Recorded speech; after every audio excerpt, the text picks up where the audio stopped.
Merci beaucoup. Donc, on va changer un peu de sujet puisque moi, je vais vous parler de simulation numérique. Donc, je m'appelle Yannick Tillier, je suis chercheur au CEMEF, le Centre de mise en forme des matériaux, qui est un des 17 laboratoires de Mines Paris Tech. Donc, juste une présentation rapide. C'est un laboratoire qui a été créé en 1974, qui s'est installé à Sophia Antipolis, donc dans le sud-est de la France en 1976, et qui était associé au CNRS en 1979. Donc c'est un peu plus de 160 personnes, parmi lesquelles une trentaine d'encadrants scientifiques et une grosse majorité de doctorants. Donc on est spécialiste dans le domaine de la recherche. Là, il y a bizarrement des parties qui n'apparaissent pas. Ouais, finalement, même avec le Mac, il y a des soucis. Donc, le leader dans le domaine de la mise en forme des matériaux avec deux grands axes, on va dire, qui est la caractérisation des matériaux eux-mêmes et la mise au point de logiciels de simulation, parmi lesquels un logiciel phare, qui est le logiciel Forge, appliqué à la mise en forme des métaux. Donc vous allez me dire, pas grand-chose à voir avec le sujet d'aujourd'hui. En fait, j'ai proposé d'élargir ce logiciel, élément fini, 3D, au domaine de la biomécanique et de la chirurgie, de la simulation chirurgicale. Donc quand on s'est lancé là-dedans il y a un peu plus d'une dizaine d'années, j'ai établi un cahier des charges. Et donc, quand on fait de la simulation chirurgicale, les tissus sont amenés à être déformés fortement. Donc, une nécessité pour le logiciel de pouvoir suivre des grandes déformations. Les tissus mous sont principalement constitués d'eau, donc il fallait que le logiciel soit capable de prendre en compte l'incompressibilité des matériaux. Et il fallait également pouvoir gérer l'interaction entre les organes et les outils chirurgicaux. Donc tous ces points-là en fait étaient déjà disponibles au sein du logiciel Forge et j'ai identifié un certain nombre de besoins supplémentaires, parmi lesquels donc la nécessité de prendre en compte un comportement bien spécifique des matériaux biologiques, également la nécessité de pouvoir simuler des gestes chirurgicaux bien spécifiques. Un troisième point, c'était pouvoir prendre en compte la complexité de tissus et d'organes qui peuvent être constitués eux-mêmes de différents tissus. Et le dernier point, c'était de pouvoir créer les modèles en 3D des organes auxquels on s'intéressait. Donc pour le premier point, ça passe essentiellement par la prise en compte en fait, d'un comportement bien spécifique des tissus qui est l'hyperélasticité.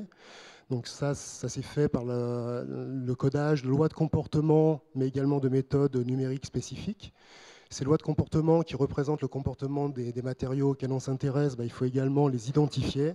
Et donc on a mis au point un certain nombre de méthodes, notamment par analyse inverse, pour identifier, caractériser les matériaux, les tissus auxquels on s'est intéressé, mais également des dispositifs expérimentaux, comme je le présente ici à droite. Donc c'est une pince en fait qui permet de faire de l'indentation et qu'on a appliqué nous à la caractérisation mécanique d'un utérus et qui a l'avantage de pouvoir être utilisé juste à côté de la salle d'opération. Donc ça a été fait en collaboration avec le CHU de Nice. Pour ce qui est du deuxième point, la simulation des gestes, ça passe notamment par la modélisation des outils du chirurgien et de la cinématique qui leur est associée. Donc notamment, on a été amené à modéliser des pinces chirurgicales, des scalpels ou des ciseaux, mais également des méthodes numériques spécifiques pour pouvoir simuler par exemple la découpe d'organes. Pour le troisième point, donc, on a été amené à développer des algorithmes de contact performants de façon à pouvoir prendre en compte des contacts délicats entre plusieurs corps. Là, je montre ici, par exemple, l'application pour la simulation en fait, du comportement en fatigue d'une prothèse mammaire qui est constituée de plusieurs corps en silicone. Et comme vous pouvez voir, dans le cadre de ce test, en fait, la membrane est particulièrement sollicitée. Et pour ce qui est du dernier point, donc en mise en forme des matériaux, on avait l'habitude d'utiliser des logiciels de CAO pour pouvoir créer les modèles 3D des pièces auxquelles on s'intéressait. Ça semblait plus difficile à utiliser, à appliquer au domaine de la biologie. Et donc, comme ça a déjà été montré plusieurs fois ce matin, on a eu recours à des logiciels de segmentation. Certains se disent automatiques. On verra que par la suite, c'est pas si automatique que ça. Et donc qui sont basés sur principalement des images au scanner, mais ça peut être également basé sur des images IRM des organes auxquels on s'intéresse. Donc si j'ai pris un peu de temps pour présenter ces aspects-là, c'est qu'ils se retrouvent à peu près tous dans l'application je souhaite vous présenter cet après-midi, qui est une application donc, à la modélisation d'une opération de distraction symphysaire qui s'est faite dans le cadre en fait, d'une thèse d'un chirurgien maxillofacial qui est Charles Savoldelli, qui travaille donc en chirurgie maxillofaciale au CHU de Nice. Et c'est un travail que je co-encadre avec un collègue, Pierre-Olivier Bouchard. Alors en quoi ça consiste? Comme vous pouvez voir sur la photo de gauche, certains patients en fait, présentent un encombrement, on va dire, c'est un encombrement dentaire lié en fait, à une taille de la mandibule qui est insuffisante. Donc il y a quelques années de ça, le chirurgien pratiquait simplement en enlevant les dents qui semblent surnuméraires, mais qui en fait n'ont pas suffisamment de place pour se situer sur la mâchoire. Alors le problème, c'est que les dents du bas ne se retrouvaient plus du coup en vis-à-vis des dents du haut, et donc ça pose d'autres soucis à long terme.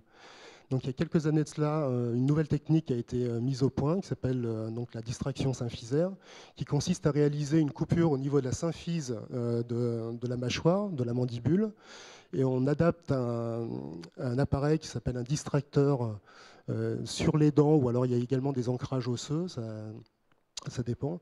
Et en fait, le patient doit lui-même tourner une petite vis qui permet d'agrandir l'espace entre les deux portions de la mandibule à raison d'1 millimètre par jour. Donc au bout de 10 jours, on a un espacement, on a gagné un espace au niveau de la mandibule qui est de l'ordre de 1 cm.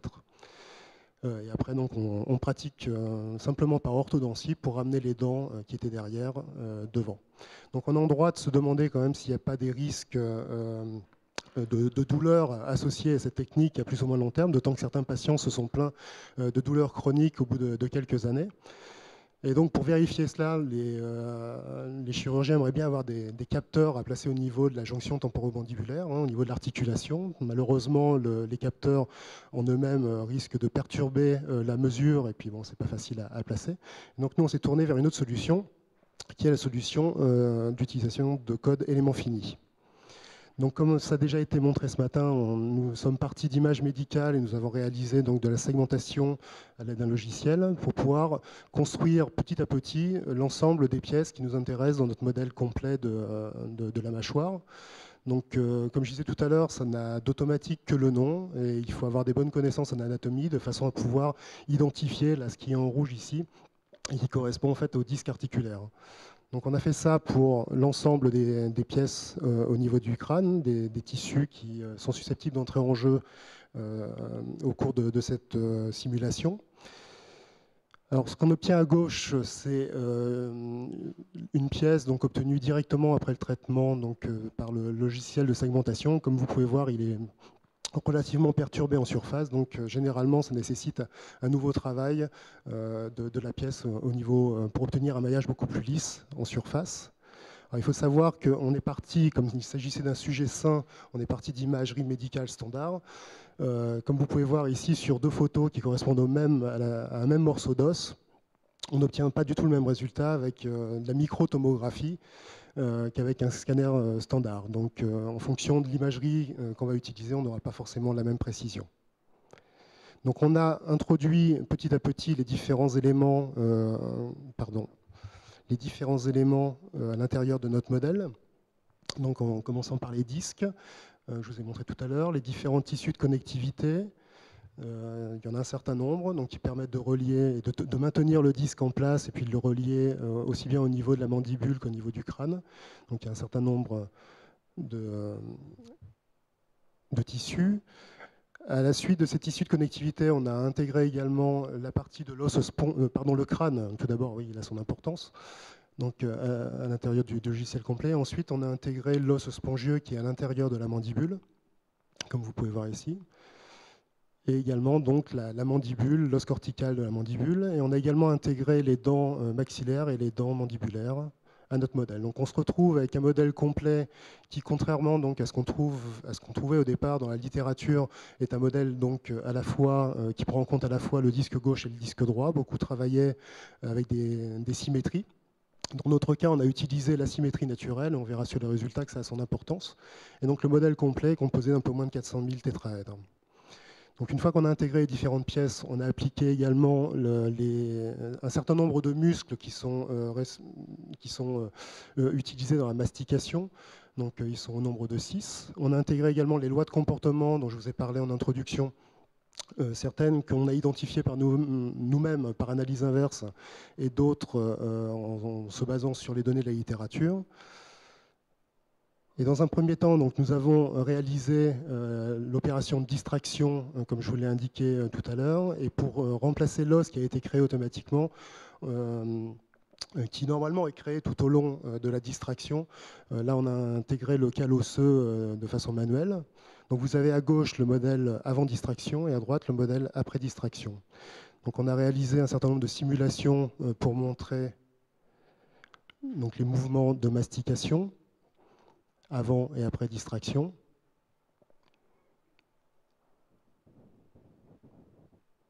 Et l'avantage du logiciel, c'est qu'il permet de faire des plans de coupe, donc notamment dans la zone qui nous intéresse, et on peut suivre en fait les déformations des différents, notamment du disque de la jonction temporomandibulaire. Alors on a différents points de vue, notamment celui-ci, qui nous permet d'étudier à la fois l'évolution du disque gauche et du disque droit pour différents taux de fermeture de la mâchoire. Et donc, ça nous a permis de tirer les différentes photos qui sont à gauche de ce slide. Donc, j'ai représenté à gauche la situation avant distraction et à droite la situation après distraction, et ce pour différentes fermetures, différents moments de fermeture de la mâchoire. Donc, ce qu'on peut voir globalement, c'est que dans les deux cas, avant et après distraction, l'évolution des contraintes est asymétrique dans les deux cas, donc ça respecte bien l'asymétrie naturelle, d'où l'importance de prendre en compte ce phénomène. On a des niveaux de contraintes qui sont légèrement différents. Alors les contraintes, déjà les pics de contraintes apparaissent plutôt aux abords du disque plutôt qu'au centre, dans les deux cas, avant et après distraction. Et le niveau des contraintes est à peu près du même ordre, j'ai fini.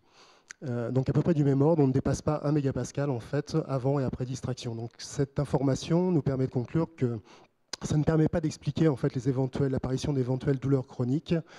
Et en fait, il s'avérait qu'il y ait d'autres facteurs qui puissent être plus importants finalement que l'amplitude de la distraction elle-même. C'est la vitesse et la fréquence à laquelle le patient active son distracteur. Donc c'est un modèle élément fini qu'on peut utiliser désormais pour également mettre au point le dispositif médical en question des nouveaux types de distracteurs. Voilà, donc pour conclure, ce qu'on a à notre disposition au laboratoire, c'est un ensemble de spécialistes donc, en mécanique numérique. On a également à notre disposition un code élément fini 3D isotrope, multicore, parallèle, puisqu'il faut que ça tourne relativement rapidement, avec des possibilités de simuler la découpe de tissus en cas de nécessité, applicable à des déformations de nombreux tissus, qu'ils soient mous ou non. Nous avons également des spécialistes de la caractérisation mécanique des matériaux et des biomatériaux en particulier, et une équipe qui est spécifique sur la surface, l'étude des surfaces et de la tribologie. Alors, on a déjà eu plusieurs collaborations avec des CHU, notamment le CHU de Nice et la faculté d'odontologie également de l'université Nice-Sophia Antipolis. Donc on souhaite poursuivre les développements numériques qui ont été amorcés dans le cadre de ces études, notamment pour aller vers des domaines des simulations de l'anisotropie du corps humain, et toujours aller dans le sens de la diminution du temps de calcul et toujours diversifier les applications. Je vous remercie de votre attention.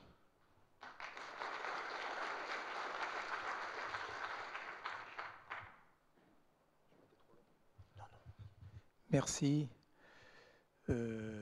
Oui, on a le temps pour... ça y est, il y a déjà deux demandes. Donc,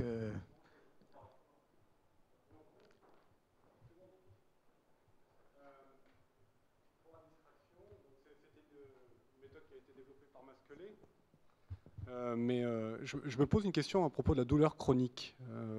Normalement, la douleur chronique se fait là où se reforme l'os. C'est ce qui a été trouvé pour la crête iliaque quand on fait quand le chirurgien prend des greffes autologues, par exemple, ou dans la technique de Masquelet, là où l'os se reforme, la douleur est au niveau de la reformation osseuse.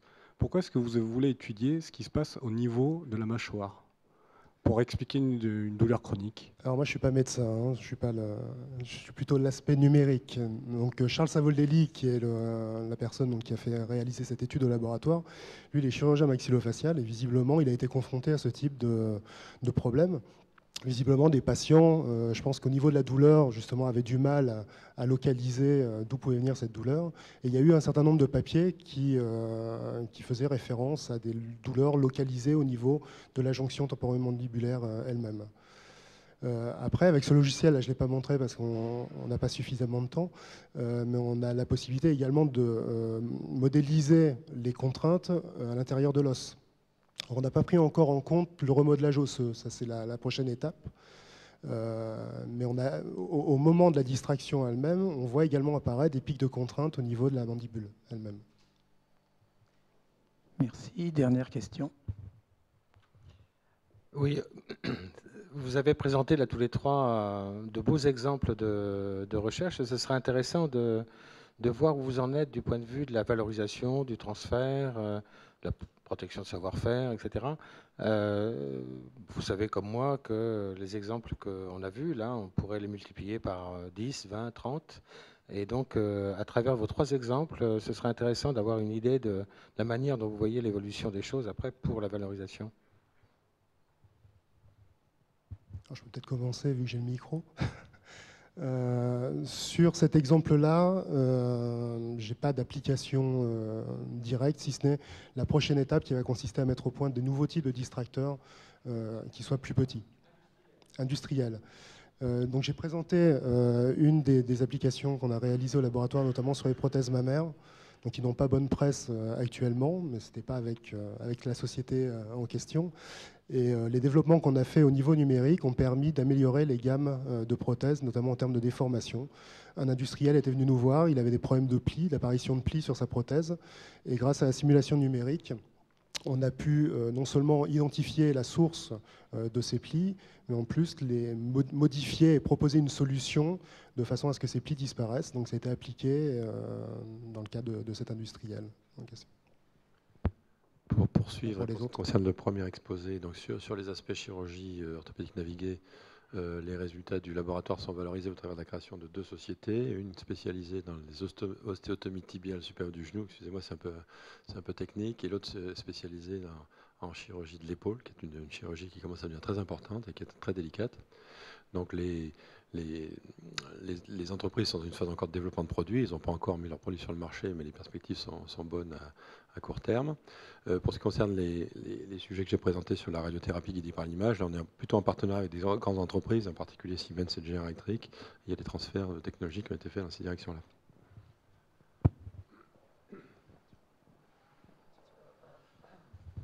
Oui, alors pour le projet que je vous ai présenté, donc il s'agit d'un projet démarré donc en 2006.